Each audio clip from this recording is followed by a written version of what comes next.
Ok, bueno, ya se está grabando.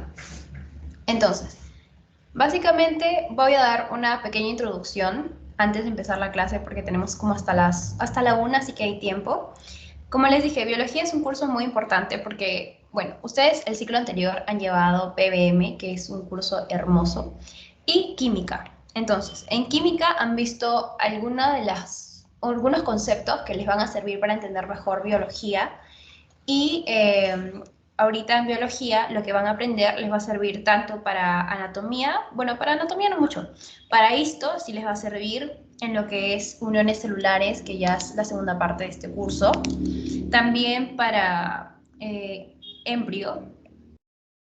Para embrio es más que todo la última parte en lo que es la parte molecular de ADN. Eso sí les va a servir, que tienen que aprender los cromosomas, todo eso que les voy a explicar al final, en el segundo segmento, después del examen parcial. Y esto es prerequisito para estos tres. Así que si jalan biología, no pueden llevar esos cursos. ¿Ok? Ténganlo muy, muy presente eso. Y bueno, después a lo que conecta eso en cuarto ciclo, anato es para anato 2, bueno, que no lo puse acá. También lo que aprendan de biología les sirve para bioquímica. Ya, para bioquímica es la parte del metabolismo bueno, todo lo que es metabolismo en sí, cuando veamos mitocondrias después, el metabolismo de los carbohidratos, lípidos, proteínas, eso es bioquímica. Ya, y eso lo van a llevar en cuarto ciclo. Me está olvidando de ese curso. Para microbiología, alguna parte que vamos a ver bacterias en células procariotas, esos conceptos les pueden servir también como base, pero microbiología es un poco más específico porque específicamente hablamos de bacterias, virus. En biología no tocamos nada de virus, por si acaso. Bacterias sí como células procariotas, su conformación, alguna que otra aplicación, pero no es tan específico. Para parasitología, no hay mucha relación entre biología y parasitología, la verdad. Este, conceptos que les pueden servir, sí, que vamos a ver más adelante, tema 8 9 eso les puede servir. No es que sea tan relacionado como bioquímica, ¿no? Bioquímica, sí, lo que aprendan acá va a ser determinante para que entiendan bioquímica. Que algunos odian ese curso, la verdad es que yo lo amo. Y también si lo llevan más adelante, me pueden escribir si tienen alguna duda. Para esto, lo que es difícil es identificar como las muestras, los tipos que hay, y que eso les voy a decir ya al final para los que queden en el grupo, porque conforme tengan más de 3 faltas, lamentablemente los tengo que retirar del grupo, y los que queden, les voy a pasar el ROS, que es un buen libro para histología, bueno, es el que personalmente es mi favorito. También les voy a pasar para embrio el Langman, que es muy bonito, también me gusta. Y bueno, sobre todo estos dos libros. Por ahí también les puedo pasar el de bioquímica, que me gusta. Y bueno, en sí cada clase se va a dividir de la siguiente manera.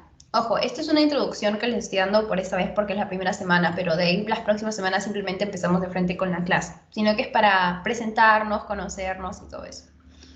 Primero es el pretest, que generalmente lo paso media hora, 15 minutos antes, y lo dejo abierto hasta el final de la clase, hasta que termine la clase, y después de eso creo que lo dejo abierto 1 o 2 horas top y ya lo cierro. Y si alguien por ahí faltó y me escribió en la tarde de que no pudo venir, pues se lo paso, ¿no? Por interno después y lo abro para esa persona. Y luego está la asesoría. Al final trato de poner siempre flashcards o banqueo para que se familiaricen con el tipo de preguntas que hay.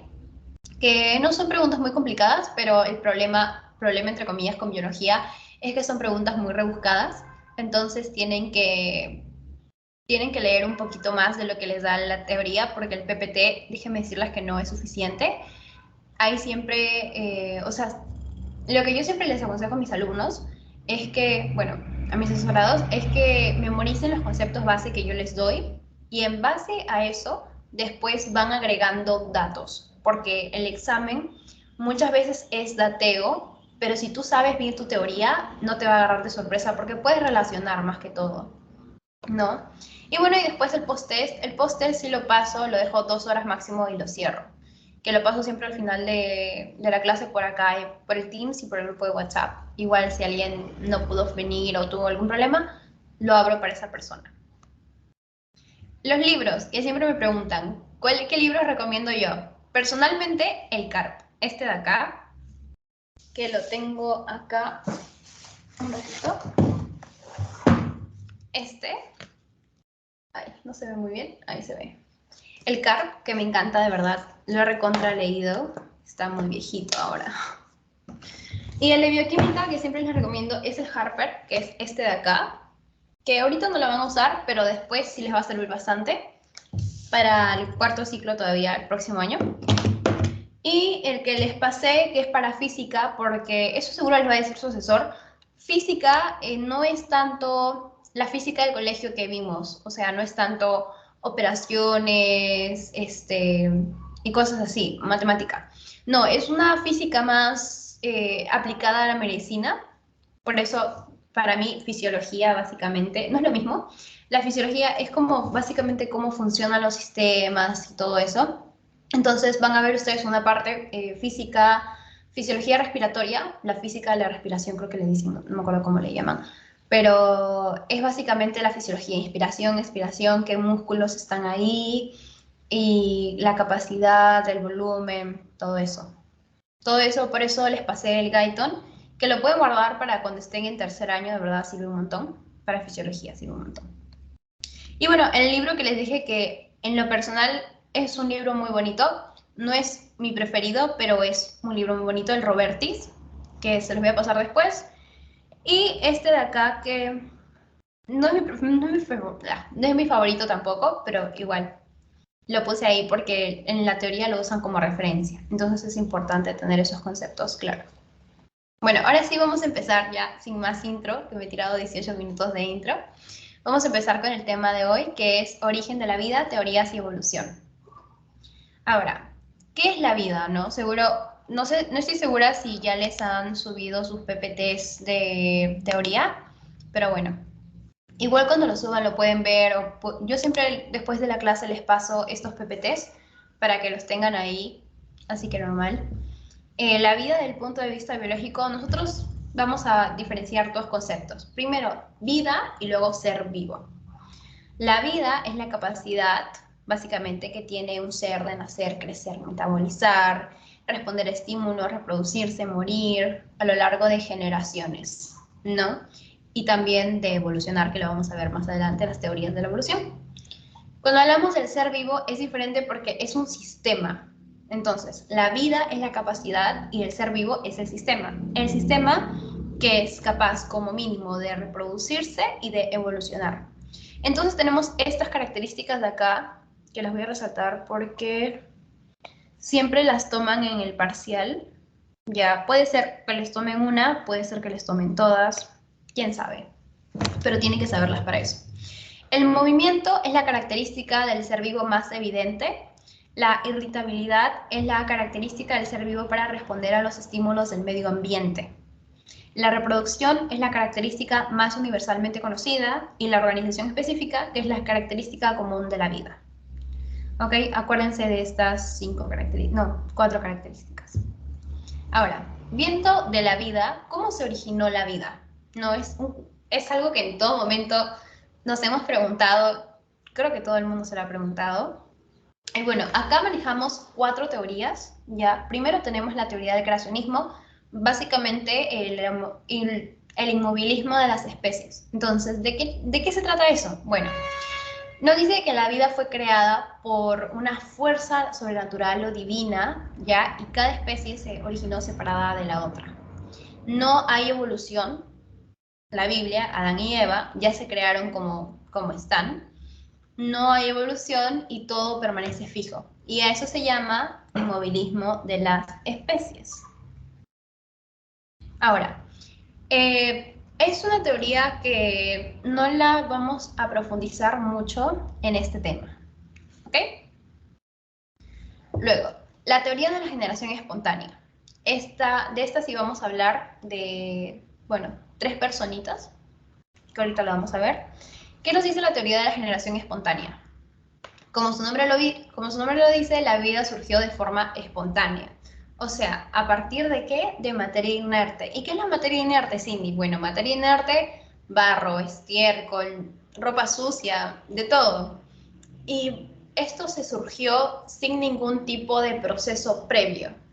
¿Ok? Entonces, por ejemplo, algo que se hacía era dejabas en un recipiente un trozo de carne y este recipiente estaba abierto y lo dejabas así durante varios días.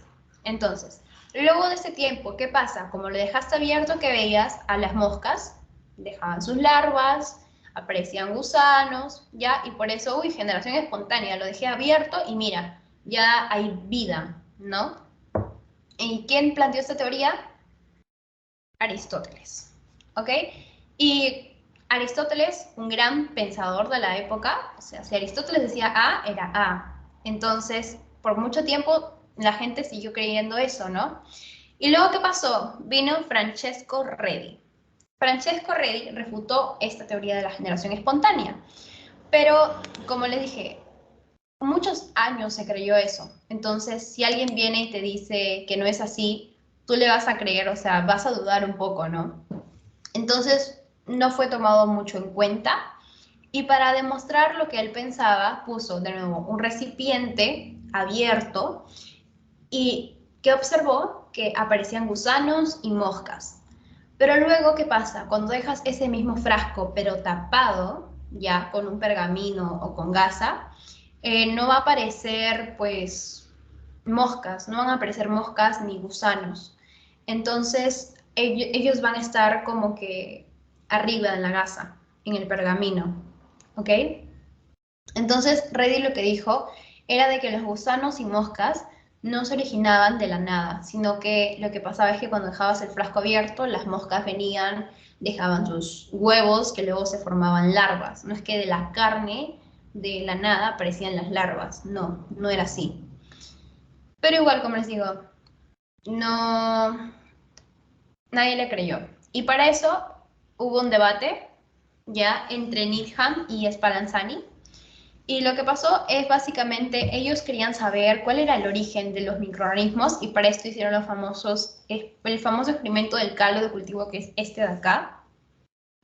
Entonces lo que pasó fue de que primero Needham decía de que estos microorganismos aparecían por una fuerza vital. Ok, una fuerza vital. Entonces, esta fuerza vital era la que generaba, o sea, la que producía la generación espontánea.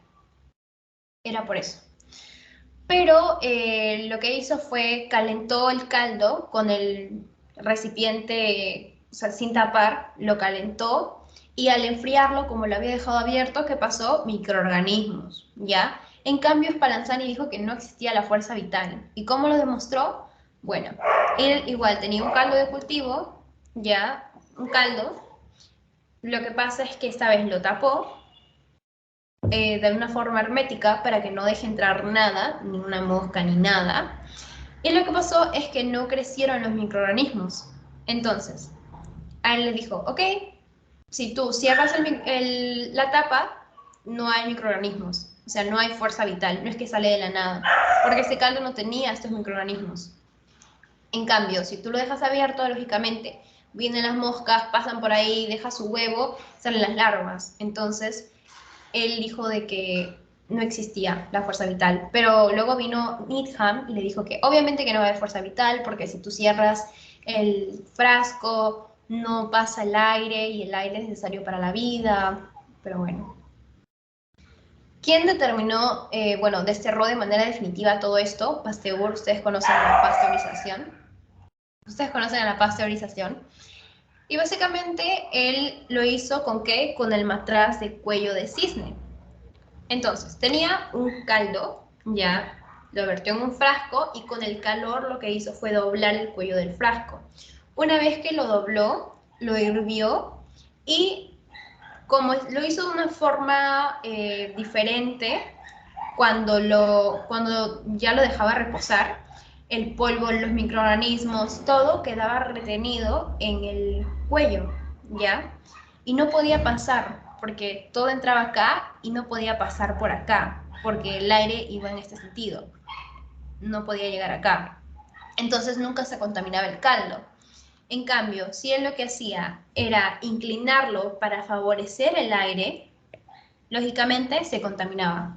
Entonces él fue generalmente el que destruyó toda esta teoría, ¿no? Todo este concepto de la fuerza vital, generación espontánea, ¿ya?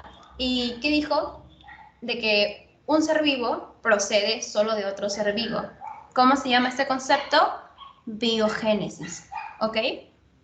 Entonces, pero esto, o sea, ya, no dice cómo surge la vida, solo dice que la vida solo procede de otro ser vivo.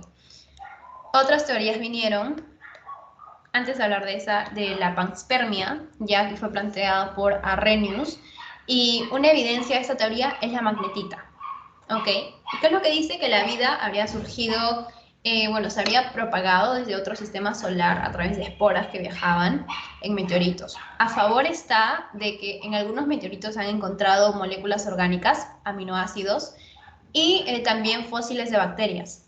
Pero, de nuevo, no resuelve el origen de la vida, no dice cómo surgió la vida, sino que lo traslada a otro planeta, bueno, a otro sistema solar. Y esta teoría es la teoría más aceptada, que fue expuesta por Oparin y Haldane. Fue expuesta por Oparin y Haldane, quienes la demostraron fueron Urey y Miller. Diferencien estos dos conceptos porque ellos son quienes dijeron que existía la atmósfera primitiva, explicaron toda la teoría, pero quienes la demostraron fueron Urey y Miller. Porque esta también es pregunta de examen. Todo lo que les estoy subrayando son los conceptos más importantes que de ahí tienen que acordarse. Ahora, entonces, ¿qué es lo que dijeron ellos dos? Básicamente, la evolución química y los fenómenos físicos de la materia. Entonces, la vida se formó a partir de elementos que estaban presentes en la atmósfera primitiva, ¿ya? Y esta atmósfera primitiva, ¿cómo era? Pues era una atmósfera muy diferente de la nuestra. Era reductora, anaerobia, sin oxígeno. ¿Y qué es lo que había? Había hidrógeno, había compuestos hidrogenados como el metano y el amoníaco, vapor de agua. Entonces, estos compuestos que son muy básicos reaccionaron entre sí por las descargas eléctricas que había en ese entonces y la luz ultravioleta del sol. Entonces, estas reacciones lo que produjeron fueron una sopa primitiva, que son moléculas más complejas, y estas moléculas, cuando interactuaron entre ellas, originaron a los coacervados, que son unas gotas coloidales, ya estos de acá, los coacervados, y estos eran ricos en polímeros, o sea, en proteínas, ácidos nucleicos, entonces ya eran macromoléculas. Y después surgió una frontera membranosa en esas macromoléculas que delimitó pues un ambiente interno, un medio interno. Y estas macromoléculas estaban rodeadas por una membrana que dio lugar a la primera célula o probionte. Entonces, en otras palabras, la formación de la primera célula, ya, bueno, de estos coacervados, perdón, dio lugar a estas primeras células que son los protobiontes, ¿ok? Ahora, este experimento que demostró esta teoría, porque ellos solamente lo plantearon, ¿no? Dijeron, sí, es posible que hayan reaccionado, es posible una reacción, pero ¿cómo lo demuestras? Y esto lo hicieron Urey y Miller en este circuito cerrado que está acá. Básicamente, en este circuito cerrado demostraron las condiciones de esa atmósfera primitiva, ya, que era reductora, anaerobia, con compuestos hidrogenados. Entonces tenía este vapor de agua, compuestos hidrogenados como metano y amoníaco, también tenía hidrógeno, y con descargas eléctricas para simular los relámpagos. Lo que observaron después fue aminoácidos y moléculas orgánicas. Entonces, después se hicieron otros experimentos para seguir demostrando lo mismo y pudieron llegar a colectar hasta 20 aminoácidos, azúcares, lípidos, bases nucleotídicas, o sea, ya estamos hablando de compuestos más complejos, ¿no? Entonces, comprobaron de que los bloques de construcción químicos, o sea, las moléculas orgánicas para el origen de la vida, se formaron a partir de precursores simples, como por ejemplo amoníaco, vapor de agua, metano, que estaban en esa atmósfera primitiva, gracias a las descargas eléctricas. ¿Ok? Y bueno, entonces, mencionamos a los protobiontes, los precursores evolutivos de las primeras células procariotas, ya es estos que de acá, y se originaron por una convergencia y conjugación de microesferas de proteínas, carbohidratos, lípidos, sustancias orgánicas que estaban encerradas por membranas lipídicas. Ahora, para sobrevivir y formar parte de procesos vitales, estos protobiontes necesitaban ser capaces de crecer y reproducirse, que son las dos características básicas de la vida, ¿no? Entonces, en células modernas, ya el flujo de información genética está contenido, como saben, en el ADN. ¿Qué es lo que pasa? Que se transcribe el ARN mensajero, ¿ya? Y se traduce en una secuencia de aminoácidos que lo vamos a ver después, al final del curso. ¿Para formar qué? Para formar proteínas. Entonces, según el modelo del ARN, primero se originó el ARN. Porque, a diferencia del ADN, el ARN es capaz de autorreplicarse y dar origen, bueno, y actuar como molde para la síntesis de proteínas. Entonces, el ARN también tenía en ese momento funciones catalíticas, o sea, funciones enzimáticas, para, como una especie de, como ribosimas, ¿ya? Y el ADN se incorporó después al sistema de transferencia de información genética, ¿no? Porque el ADN es más estable que el ARN, de lejos. Y la evolución celular fue algo así. Primero tenemos a los protobiontes, luego a los procariotas, que son heterótrofos, ya, anaeróbicos, luego procariotas igual autótrofos anaeróbicos y procariotas aeróbicos, que ya usaban oxígeno. Y luego dieron origen a las células eucariotas. Más o menos así fue la evolución. ¿Ok? Los procariotas autótrofos eran capaces de utilizar fuentes de carbono inorgánico, como su nombre lo dice, para transformarlas en orgánico. Y acá viene una teoría muy popular, que es la teoría endosimbiótica. Pero hasta aquí, chicos, ¿está todo claro? Si está todo claro, me dejan su corazoncito, please. O si tienen alguna pregunta, me dejan una carita sorprendida.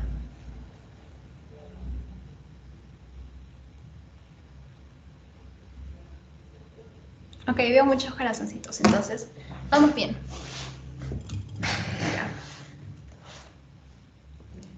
Bueno, la teoría endosimbiótica, acá les puse dos imágenes, por si acaso. La primera es la que está en su teoría, si la han visto, y esta de acá es la imagen del carp, que siento, a mí me gusta más que esta de acá.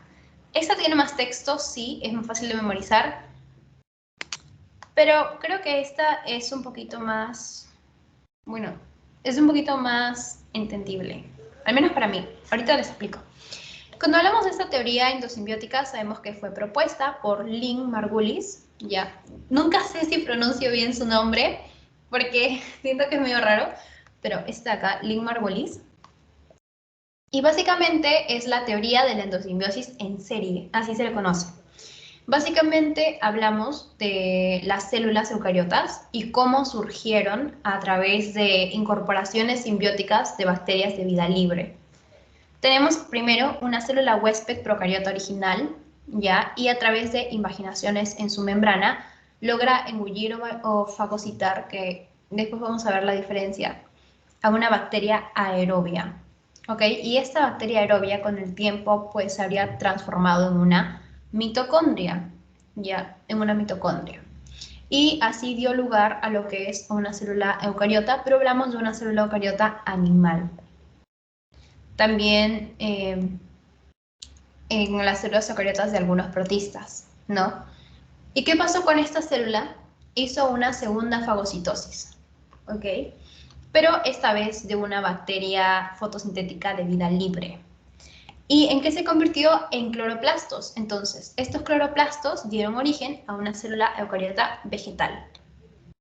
¿Ok? Así de simple. Ahora, ¿qué es lo que vemos en el CARP? En el CARP nos dice primero de que nosotros tenemos a una célula procariota. Porque Lynn Margulis, si bien, Lynn Margulis no creía en este caso de que era tan radical, o sea, de que la procariota de frente dio origen a una eucariota. No, sino que tenía que pasar por un proceso, ¿no? Entonces, lo que no creía es de que estas mitocondrias, que son organelas de células eucariotas, y los cloroplastos de células eucariotas vegetales habrían evolucionado de células procariotas más pequeñas. No, sino de que era algo más complejo. Entonces, su hipótesis, que es esta teoría endosimbiótica, describe cómo una célula compleja, bueno, una sola célula compuesta de mayor complejidad evolucionó ya a partir de dos células separadas y más simples que tenían una relación simbiótica entre sí. Por ejemplo, estas bacterias fotosintéticas de vida libre en la segunda fagocitosis y estas bacterias aerobias en la primera fagocitosis. ¿Por qué fagocitaron estas bacterias? Porque como su nombre lo dice, es la teoría de la endosimbiosis en serie, de la simbiosis, o sea, de que se benefician entre sí. Entonces, como se benefician entre sí, esta bacteria aeróbica, ya que entra primero a una célula, a esta célula procariota, ¿qué es lo que va a pasar? Es que le da la célula procariota más grande a la célula procariota, porque las bacterias son células procariotas más chiquitas, que son aerobias, les da comida, les da como un huésped, los protege de otras células que quieran atacar a estas bacterias de acá. Y en cambio, esas bacterias, como son aerobias, ya aeróbidas, es que producen oxígeno, le dan a esta célula procariota la capacidad de generar oxígeno. ¿Y qué vemos? ¿Qué organela está relacionada con el oxígeno? Las mitocondrias, con el ATP, con la energía, para que pueda sobrevivir más tiempo. Y luego, en una segunda fagocitosis, cuando ya estas tenían una simbiosis, vino otra segunda relación de simbiosis que es con las bacterias fotosintéticas de vida libre, que se convirtieron también en cloroplastos. Y como esta célula era una célula fuerte, ya, para algunos medios, este segundo tipo de célula procariota les daba la capacidad de realizar fotosíntesis, que es algo básico de las células eucariotas vegetales. ¿Ok? Entonces, eso es lo que tienen que acordarse de esta teoría. Tienen que acordarse de que son dos tipos de endosimbiosis. Primero tenemos la endosimbiosis, que es entre las células procariotas aerobias, que pueden utilizar oxígeno, entre la célula procariota original, que era el huésped, ¿ya? Y que gracias a esta imaginación le dio la energía necesaria a la célula y la protección para que la chiquita pueda vivir. Y en la segunda fagocitosis, en la segunda relación simbiótica, tenemos a estas otras bacterias fotosintéticas que permiten que las células vegetales hagan fotosíntesis, ¿ok? Que se convirtieron en cloroplastos, ¿no? Acuérdense de esas dos cositas. Ya. Luego, la evolución. Entonces, una vez que ya hemos visto cómo surge la vida a través de las teorías que les mencioné, la teoría del creacionismo, la teoría de la generación espontánea, la teoría de la panspermia, la teoría del origen químico de la vida, ya saben que la última es la más aceptada. Entonces, ¿cómo es que llegamos a ahora, ¿no? ¿Cómo es que evolucionamos? Entonces, ahorita lo vamos a ver. Hay tres teorías. Bueno, hay tres conceptos que tienen que tener claros. En sí, la evolución es cualquier cambio genético acumulado en una población de generación en generación. Y bueno, acá lo ven, que seguro que lo han visto en antropología, ya en Homo sapiens, todo eso, cómo llegamos a ser ahora. Entonces, dentro de las teorías de la evolución, como les dije, tenemos tres conceptos diferentes. Primero, al-lamarckismo, ya, o transformismo, así también se llama, y fue propuesta por Lamarck, por eso el lamarckismo. ¿En qué obra? En su obra de la filosofía zoológica, y ahí lo que pasa es que expone su hipótesis sobre la transformación gradual de las especies a lo largo del tiempo. Y por eso se le conoce como transformismo. Ahora, lo que nos dice es que las especies actuales provienen de especies primitivas que ya no están, ¿no? Y hubieron modificaciones a lo largo del tiempo. Ahora, tenemos una tendencia, bueno, dentro de los principios, la tendencia hacia la complejidad, ya que es el aumento de complejidad conforme vamos evolucionando y comparamos las especies que son más primitivas con las actuales, ¿no? Cuanto mayor es el tiempo de evolución, mayor es la complejidad que se va a ver entre uno y otro. Entonces, las especies primitivas son mucho más simples de las que hoy tenemos. Luego tenemos a la ley del uso y desuso, que es la adaptación de un órgano depende del uso o desuso que hagamos de él, que seguro que lo han visto en el colegio. Y lo que nos decía era de que las transformaciones se deben a que al cambiar las condiciones ambientales, los seres vivos desarrollan caracteres que les ayudan a vivir mejor, ya, adaptación al medio, y la función hace al órgano, que es algo muy importante, porque mientras más uso le des a estos órganos, se fortalecen, y si los dejas usar, pues ya se atrofian, ¿no? Luego está la herencia de los caracteres adquiridos, que es que los nuevos caracteres se van transmitiendo a los descendientes. ¿Ok? Ejemplo, el que siempre lo van a ver, el origen del cuello de las jirafas. Entonces, tenemos acá, según esta hipótesis, ¿no? El cuello de las jirafas era corto, pero su estiramiento se debe al esfuerzo que hacían para llegar a las partes altas de los árboles, ya porque de ahí sacaban su alimento. Entonces, este esfuerzo hizo que se alargara el cuello un poco, o sea, de poco en poco, y luego va pasando a la descendencia, ¿no? Entonces, después llegó al cuello a las dimensiones que sabemos que tiene ahora. Lo mismo para el cuello de los cuernos en los animales que se enfrentaban unos a otros por la comida, ya hacía de que estos cuernos, pues, se desarrollen más para proteger la cabeza, ¿no? Y luego está las patas posteriores en algunos animales, ya que las necesitaban, y por ejemplo un animal, el kiwi, que atrofió sus alas por no usarlas. Ahora, tenemos al darwinismo, que seguro también que lo han visto. Fue una teoría propuesta por Charles Darwin, el padre de la teoría moderna de la evolución, publicada en su obra magistral El origen de las especies, ¿ya? Y tenemos tres principios. El primero es que la elevada capacidad reproductiva de las especies, ¿ya? Esto hizo una mayor generación de descendencia. Luego, la variabilidad dentro de las especies. Con respecto al mismo ejemplo de las jirafas, decía de que algunas, de manera natural, tenían al inicio cuello largo y otras tenían cuello corto. Entonces, como las jirafas tenían que ir por su alimento en las copas más altas de los árboles, lo que pasaba es que los individuos que tenían el cuello más largo estaban mejor adaptados porque podían llegar más fácil a la comida y dejarían más descendientes que los que tenían el cuello más corto. Entonces, con el tiempo, lo que quedaban eran jirafas de cuello largo, ¿ya? Y desaparecían las jirafas de cuello corto. Entonces, este concepto de selección natural hizo que evolucionaran las jirafas. Y bueno, el más importante, la selección natural. Cuando hablamos de la selección natural, hablamos de que los individuos que están menos adaptados al ambiente tienen menos probabilidad de sobrevivir y de reproducirse, y los que están más adaptados tienen más probabilidades de sobrevivir y de reproducirse, y transmitían sus rasgos hereditarios a las generaciones futuras, que es la selección natural.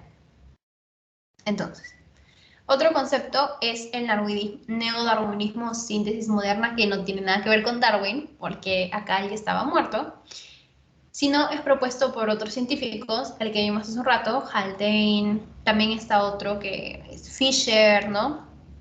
Y lo que pasa es que Darwin no pudo explicar exactamente cómo se transmiten los caracteres de los individuos de una generación a otra.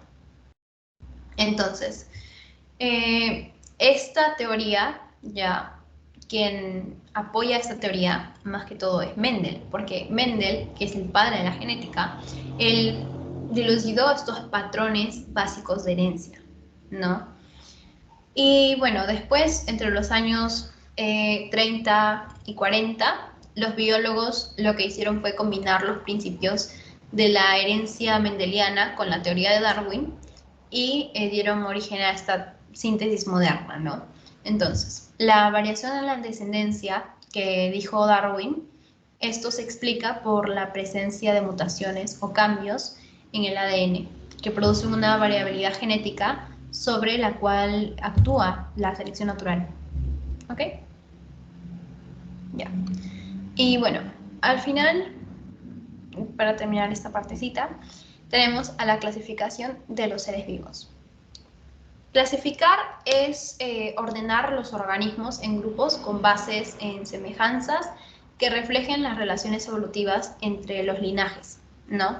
Y acá aquí tenemos a Carlos Linneo. ¿Por qué? Porque Carlos Linneo es el padre de la taxonomía moderna y él diseñó un sistema para asignar a las especies en una especie de jerarquía de grupos que eran amplios y conforme se sube a la jerarquía cada grupo es más incluyente, perdón. Entonces, en el caso del hombre, acá no lo puse, nosotros somos dominio Eukarya, reino Animalia, división Chordata, que son los cordados, clase Mamalia, orden Primates, familia Hominidae, género Homo, y especie Homo sapiens, Homo sapiens sapiens. Y bueno, esta es otra imagen del CARP y esta es la imagen de su teoría. Entonces, acá vemos de que, bueno, después los sistemas de clasificación pues evolucionaron por los avances científicos. Entonces, esta es una bonita imagen porque basándose en los estudios que hizo Carl Woese en los 70s, podemos ver de que tenemos 3 dominios ya muy diferenciados, o sea, bacteria, arquea, eucaria. Y estos son las 3 ramas principales de la vida. Ahora, estos 3 dominios tienen un ancestro común, un único ancestro común más reciente, ¿no? De todos los seres vivos, que no sabemos quién es, pero sabemos que existe. Y bueno, en el dominio eucaria tenemos a los organismos que están compuestos por células eucariotas, ¿no? Hongos, animales, vegetales, todo eso. En los bacteria y arquea, ya que son células procariotas, hablamos de células procariotas, pues vemos acá los diferentes grupos, ¿no? Gram positivos, cianobacterias, protobacterias, que lo van a ver después más en micro. Y el dominio arquea ya es evolutivamente más cercano al dominio eucaria. ¿Ok? Mientras que el dominio bacteria tiene una rama más diferente. Y esto lo resalto porque es pregunta de examen, ya me la hicieron. Y acá se puede ver, ven a todo el dominio eucaria que termina acá, ¿ya? Y el dominio arquea está acá. Y estos dos luego se unen. En cambio, el dominio eucaria para que se una con el dominio bacteria es hasta el primer ancestro evolutivo. O sea, no. El arquea y el eucaria tienen más relación evolutiva y esto se debe a que las arqueas, que lo vamos a ver después en el tema 3, que es específicamente células eucariotas, procariotas y todo eso, las células arqueas son más resistentes, más evolucionadas que las bacterias, ¿ok? Por eso se les dice termolábiles porque pueden vivir en temperaturas más extremas, son más resistentes en general. ¿Ok? Y hasta aquí, chicos, ¿tienen alguna duda, alguna pregunta o todo bien? Me ponen un corazoncito si está todo bien. Sí, dime, Néstor. Ah, Yula.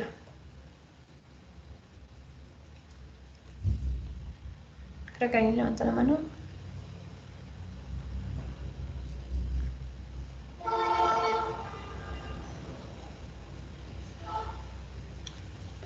Bueno, si tienen una pregunta, pueden abrir su micro normal.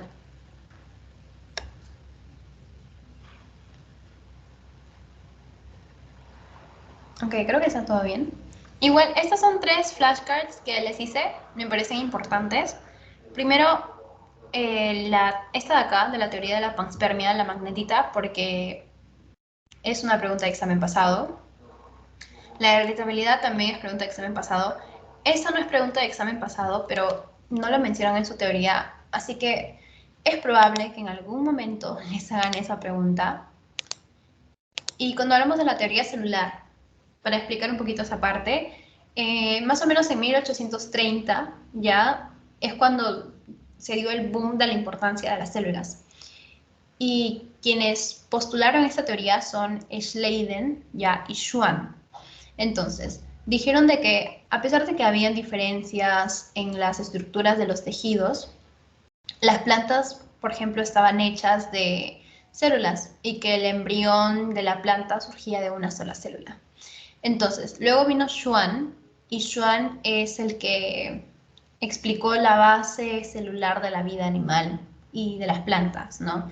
Entonces, Schwann concluyó de que las plantas y las células de las plantas y los animales eran muy similares. Entonces, dio dos principios de la teoría celular, que son estos que están acá, y es que todos los organismos están compuestos por una o más células, porque tenemos organismos unicelulares y pluricelulares, ¿no? Y la célula es la unidad estructural de la vida.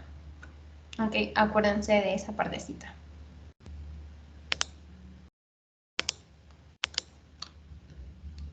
Y bueno, esta es una pregunta de examen pasado, como pueden ver. Acá ustedes, ¿cuál creen que sería la respuesta? La adaptación de un órgano depende del uso y uso que hagamos de él. ¿Corresponde a la teoría? ¿Quién propuso la ley del uso y desuso, chicos? Si se acuerdan que les mencioné.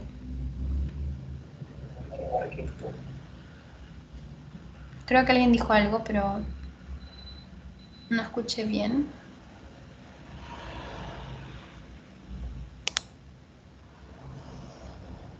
¿Es el anarquismo-transformismo? Sí. Está bien, es ese. La C, sí, estaba bien. Con relación a la Tierra primitiva, diga qué proposición es falsa.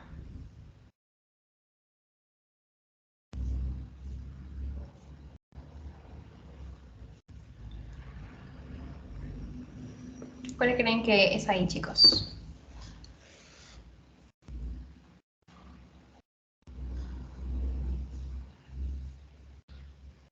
Sí, es correcto, la B. Rica en oxígeno. Porque cuando hablamos de la Tierra primitiva, pues hablamos de una atmósfera que era anaerobia, o sea, sin oxígeno, reductora, ya. Sí era rica en metano, amoníaco, hidrógeno, vapor de agua, con gran actividad volcánica, elevada temperatura, la radiación ultravioleta llegaba hasta la superficie de la Tierra, había muchas descargas eléctricas, relámpagos, truenos. Entonces, todas esas son correctas. La falsa es esa. Y bueno, chicos, eso es todo por la clase de hoy. He tratado de sintetizar mucho para no aburrirlos tampoco. ¿Y tienen alguna pregunta al final o si no, para pasarles el post-test?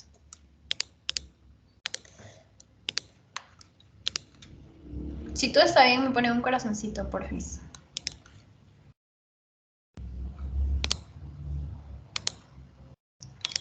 Ok. Entonces les voy a pasar el post-test por acá y por el grupo.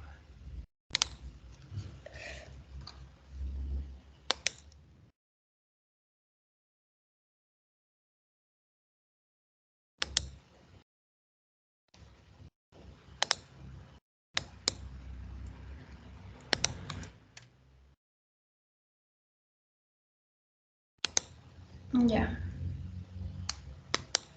Ya les pasé el post-test. Bueno, chicos, el forms para definir el horario lo he mandado, está en la descripción del... no está en la descripción del grupo porque lo cambié. Lo tuve que cambiar porque hay un problema, sus horarios también tienen clase los sábados, entonces estaba pensando mejor el domingo. Me parece que hay un empate ahorita en las horas del domingo, en la mañana y en la tarde. Entonces, eso... Voy a poner el forms en la descripción del grupo. Igual lo voy a pasar por acá. Traten de responderlo, chicos. Lo voy a dejar abierto hasta hoy a las 5 de la tarde. Para que voten todos y definir, porque creo que mejor el domingo. Así ustedes también pueden... No están apurados en las clases porque también tienen clases los sábados. ¿Ya? Y bueno, eso, no se olviden de votar porque solamente hay 27 respuestas. Y no se olviden de hacer su post-test. Y nos vemos la próxima semana en el horario que gane la mayoría.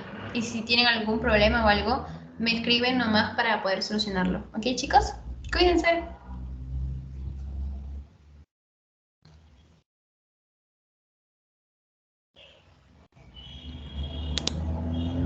Gracias, chicos.